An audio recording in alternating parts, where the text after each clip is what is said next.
Hello students, आज हम पढ़ने वाले हैं कक्षा 9वीं का अध्याय 14 ध्वनि। ध्वनि का आज हम लोग पढ़ने वाले हैं पार्ट 4, इसका भाग 4 पढ़ने वाले हैं आज हम लोग। भाग 3 में मैंने आप लोगों को तरंग दैर्ध्य, आयाम, आवृत्ति, आवर्तकाल के परिभाषा को बता दिया था। साथ ही साथ आप लोगों को उसे मैं श्रव्य ध्वनि, अश्रव्य ध्वनि और पराश्रव्य ध्वनि क्या होता है उसको मैंने आप लोगों को बता दिया था, और साथ ही साथ आप लोगों को होमवर्क भी दिया था, जिसमें से कुछ विद्यार्थी उस होमवर्क करके भेजे मेरे पास। ठीक है, अभी हम लोग इसका जो लास्ट टॉपिक है ना, पराश्रव्य ध्वनि का अनुप्रयोग, ये आज पढ़ने वाले हैं। ठीक है, अनुप्रयोग मतलब उसके उपयोग क्या क्या है पराश्रव्य ध्वनि के, या इसी को पराध्वनि भी कहते हैं। ठीक है, जैसे कि आप लोग जानते हैं पराश्रव्य ध्वनि किसे कहते हैं, तो ये पराश्रव्य ध्वनि में हम लोग इसको पढ़ने वाले हैं, है ना। ध्वनि का अनुप्रयोग में इकोकार्डियोग्राफी को पढ़ने वाले हैं, अल्ट्रासोनोग्राफी को और सोनार को पढ़ने वाले हैं।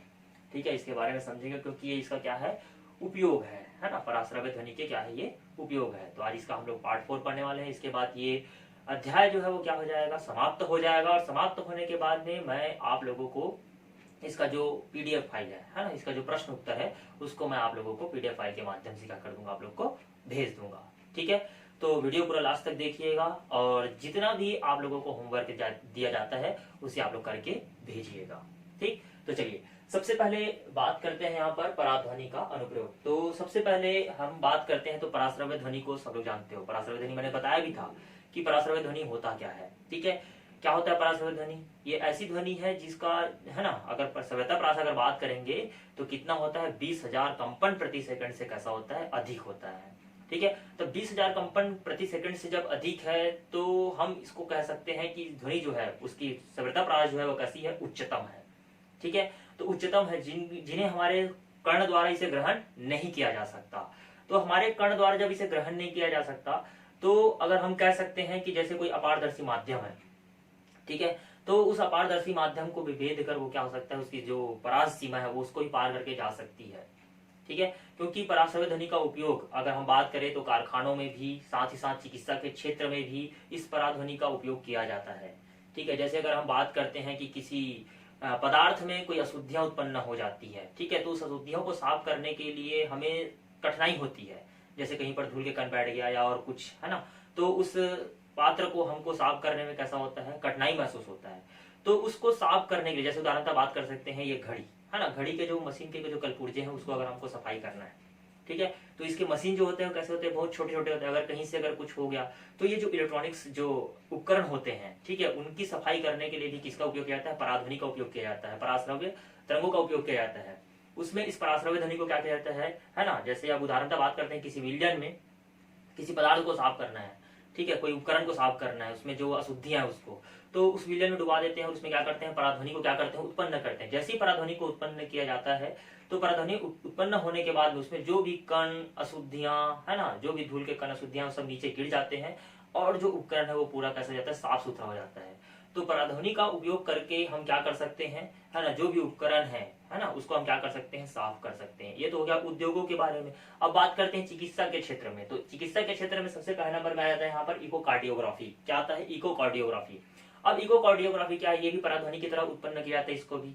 ठीक है, ये हमारे जो शरीर के, है ना, बॉडी का क्या होता है, जो आंतरिक भाग जो होता है उसका भी क्या करता है, ये परावर्तित कराकर हम इसका स्ट्रक्चर ले सकते हैं। एक, है ना, डैशबोर्ड जो है हमारे पास, है ना, मॉनिटर है, उसमें हम क्या कर सकते हैं, इसको ले सकते हैं। जैसे उदाहरणतः बात करते हैं हृदय, है ना, अपने जो हृदय का क्या कर सकते हैं हम लोग इसका, है ना, इकोकार्डियोग्राफी के माध्यम से पराध्वनि को भेजकर इसके परावर्तित करा के हम अपने हृदय के अंदर की जो भी जानकारी प्राप्त करना हम कर सकते हैं इकोकार्डियोग्राफी के माध्यम से। बिल्कुल इसको याद रखिएगा। ठीक है, तो ये पराध्वनि है जिसके माध्यम से अपने हृदय का प्रतिबिंब क्या कर सकते हैं, प्राप्त कर सकते हैं। ठीक, चलिए अब बात करते हैं इसमें दूसरा नंबर अल्ट्रासोनोग्राफी। तो अल्ट्रासोनोग्राफी क्या होता है, तो अल्ट्रासोनोग्राफी जैसे कि बात कर सकते हैं, है ना, ये भी एक प्रकार की पराध्वनि है ना, अल्ट्रासोनोग्राफी। इसके माध्यम से हम क्या कर सकते हैं, जो भी हमारे शरीर के अंदर की जो भी आंतरिक संरचना है उसका हम चित्र या प्रतिबिंब क्या कर सकते हैं, प्राप्त कर सकते हैं। जैसे हम बात कर सकते हैं पाचन तंत्र का बात कर सकते हैं, ठीक है, साथ ही साथ जो गर्भाशय है, गुर्दे हैं, यकृत है, पित्ताशय है, इन सभी का हम क्या कर सकते हैं, प्रतिबिंब प्राप्त कर सकते हैं। ठीक है, और उसके अंदर जो भी, है ना, कमी है, खराबी है, उसके बारे में हम क्या कर सकते हैं, जानकारी प्राप्त कर सकते हैं। किसके माध्यम से, अल्ट्रासोनोग्राफी के माध्यम से। ठीक है, अल्ट्रासोनोग्राफी के माध्यम से अगर हमारे, है ना, बॉडी के अंदर कहीं पे अगर ट्यूमर, या बोल सकते हैं ट्यूमर हो चुका है, या बात कर सकते हैं जो पथरी है ना, उसको भी क्या कर सकते हैं हम लोग, जांच कर सकते हैं। किसके माध्यम से? अल्ट्रासोनोग्राफी के माध्यम से। और क्योंकि हम अपने बॉडी के अंदर तो है ना नग्न आंखों से ऐसे देखेंगे तो बिल्कुल दिखाई देने वाला नहीं है, तो अल्ट्रासोनोग्राफी के माध्यम से, क्योंकि ये चिकित्सा के क्षेत्र में काम आ रहा है अल्ट्रासोनोग्राफी के माध्यम से, क्योंकि ये पराध्वनि है, पराध्वनि उत्पन्न करके हम क्या कर सकते हैं, उसके अंदर के जो भी है ना खामी है या कमी है या जो भी खराबी है उसको हम क्या कर सकते हैं, देख सकते हैं और उसे ठीक कर सकते हैं। उदाहरणतः बात कर सकते हैं, हमारे बॉडी के अंदर कहीं पे अगर है ना पथरी हो गई है, कहीं पाचन तंत्र के नीचे है ना या फिर अपीत में कहीं पे अगर पथरी हो गई है, तो उस पथरी को भी किसके माध्यम से? अल्ट्रासोनोग्राफी, छोटी पथरियां जो होती है उसको अल्ट्रासोनोग्राफी के माध्यम से या पराध्वनि को उत्पन्न करके है ना, उसके अंदर पराध्वनि को उत्पन्न करके उसको छोटे छोटे भागों में क्या कर जाता है, तोड़ दिया जाता है। ठीक है, तो इस प्रकार से हम क्या कर सकते हैं, अल्ट्रासोनोग्राफी के माध्यम से हमारे शरीर के अंदर जो भी कमी आ चुकी है उसको हम क्या कर सकते हैं, जांच कर सकते हैं। उदाहरणतः और बात कर सकते हैं जैसे कि गर्भकाल अवस्था में, ठीक है, गर्भाशय के भागों का है ना चित्र लेकर अल्ट्रासोनोग्राफी के माध्यम से उसके अंदर जो जन्मजात जो शिशु है ना, जो शिशु है उसको हम क्या कर सकते हैं, देख सकते हैं उसमें वृद्धि हो रही कि नहीं हो रही है, उसके अंदर क्या खामी आ गई है जिसको हम डेवलप करा सकते हैं, उसके माध्यम से हम अल्ट्रासोनोग्राफी के माध्यम से इसको क्या कर सकते हैं, देख सकते हैं। ठीक है, तो अल्ट्रासोनोग्राफी के माध्यम अर्थात ये पराध्वनि का ही उपयोग है जो अल्ट्रासोनोग्राफी के माध्यम से हो रहा है। ठीक, चलिए अगला बात करते हैं इसमें सोनार। तो सोनार क्या है? तो जैसे कि सोनार ये ना अपना सोनार नहीं है, ठीक है, जो दुकान में बैठता है सोना चांदी बेचने वाला सोनार नहीं है, बिल्कुल इसको आप दिमाग से निकाल दीजिएगा। ठीक है, ये सोनार जो है एक अल्ट्रासोनोग्राफी के माध्यम से, जैसे कि बात कर सकते हैं, ये क्या करता है, चाल, दिशा और दूरी तीनों को बताने के लिए हमारे लिए क्या करता है, मदद करता है सोनार। ठीक है, जैसे कि होता क्या है कि है ना, अगर हम बात करते हैं जैसे जहाज या नाव में है ना, दो भाग होता है, एक होता है प्रेषित्र या जिसको हम लोग कहते हैं ट्रांसमीटर, ठीक है, और एक होता है रिसीवर, ठीक है, जिसको हम लोग कहते हैं संसूचक। ठीक है, ये दोनों होते हैं, उसमें लगा दिए जाते हैं। तो जैसे ही है ना प्रेषित्र के माध्यम से या जिसको हम लोग बोलते हैं ट्रांसमीटर के माध्यम से है ना, इसको नाव के नीचे वाले भाग पर या जहाज के नीचे वाले भाग पर लगा दिया जाता है, दो भागों पर। ठीक है, जैसे मान लो है ना, ये नाव बना दिया मैंने, ठीक है, नाव बना दिया, तो एक भाग यहाँ पर रख दिया और दूसरा भाग यहाँ पर। इस भाग पर जो लगा हुआ है इसको हम लोग क्या कहेंगे, है ना, ट्रांसमीटर कहेंगे, और इस भाग पर लगा हुआ इसको हम लोग क्या कहेंगे, है ना, रिसीवर कहेंगे। होता क्या है कि जब पराध्वनि को छोड़ा जाता है, तो जैसे कि ये जल में है, तैर रहा है ये, है ना, तो इसके नीचे की गहराई को पता लगाने के लिए इसका उपयोग किया जाता है। ठीक है, क्योंकि हम तो ऊपर बैठे हुए हैं, लेकिन नीचे समुद्र की गहराई या जो नदी की गहराई है वो कितनी है वो तो हमको पता चलने वाला नहीं है। हो सकता है वो किसी पत्थर से जाकर टकरा जाए और वहीं पर दुर्घटनाग्रस्त हो जाए, तो उनकी सुरक्षा के लिए ये चीज लगाया जाता है। ठीक है, तो पराध्वनि का उपयोग करके ही हम इसकी सुरक्षा के माध्यम से यहाँ पर बच सकते हैं। जैसे कि उदाहरणतः बात करते हैं यहाँ पर प्रेषित्र के माध्यम से या जिसको हम लोग कहते हैं ट्रांसमीटर के माध्यम से यहाँ पर पराध्वनि को छोड़ा जाता है, जो क्या होता है ना, इसकी जो गहराई तक जाता है, गहराई तक जाने के बाद में ये क्या करता है, संकेत भेजता है, जिसे रिसीवर क्या करता है, रिसीव करता है, ग्रहण करता है, और वहां पर जो बोर्ड लगा होता है उसके माध्यम से वहां पर पता चल जाता है कि हाँ गहराई जो है वो इतनी है, आप यहाँ से क्या कर सकते हैं, गुजर सकते हैं।